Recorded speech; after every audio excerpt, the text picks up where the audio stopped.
పట్టణంలో నార్కోటిక్ పోలీసుల ఆధ్వర్యంలో తనిఖీలు చేపట్టారు. అనుమానిత కిరాణా షాపుల్లో గంజాయి అమ్ముతున్నారనే సమాచారంతో డాగ్ స్క్వాడ్తో తనిఖీలు నిర్వహించారు. ఈ తనిఖీల్లో భాగంగా డీఎస్పీ మాట్లాడుతూ నిషేధిత గంజాయి ఎవరైనా అమ్మినా లేదా కొనుగోలు చేసినా కూడా వారిపై కఠిన చర్యలు తీసుకుంటామని హెచ్చరించారు.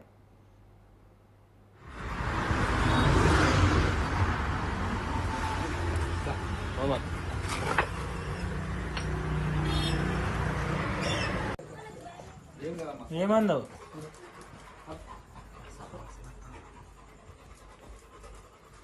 క్యాన్ చూడు.